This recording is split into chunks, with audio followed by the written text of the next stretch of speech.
Българската дружина участват мъже от всички възрасти, момичета и жени, деца. Зимният обичай Сурва се изпълнява в нощта на 13 срещу 14 януари. Стара Нова година. Обичаят не се е променил много от времето, когато е бил наблюдаван в края на 19 век. Основни участници в Сурвакарската дружина и сега е групата на невестата, сватбата, в която вълката също се преоблече на момче.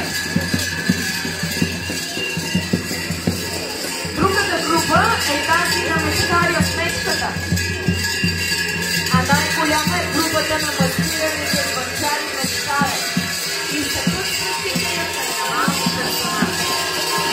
Сурвакарската дружина в Батаровци е създадена през 1970 като продължение на традицията в селището и на носещите същата традиция през селищните села.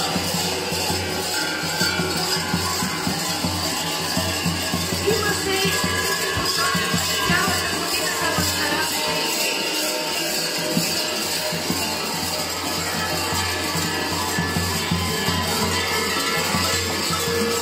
Светлото на мечтарите е изцяло този ход, а през неговите на 20 век когато били пришивани шишане, шума от царевични кошани.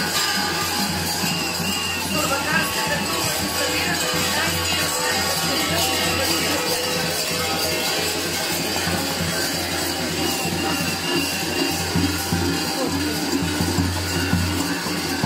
14 прави своя благослов, а стопаните да ги даруват.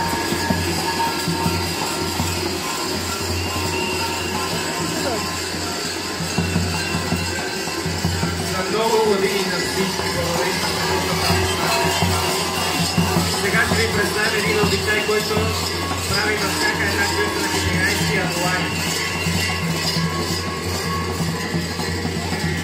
Я, Бало, Илянко, къде те? Я да ги посрещаме. Глай, невеста Лола, благоденя, сватба, мечка, мончаре. Днес се събрали в разлог да ви уважиме групата на Батбатонци и да ви покажеме нашата венчатка от Пернишко. Мъж. И Василке, съгласна ли си? Да. А ти, Василе, съгласен ли си да го вземеш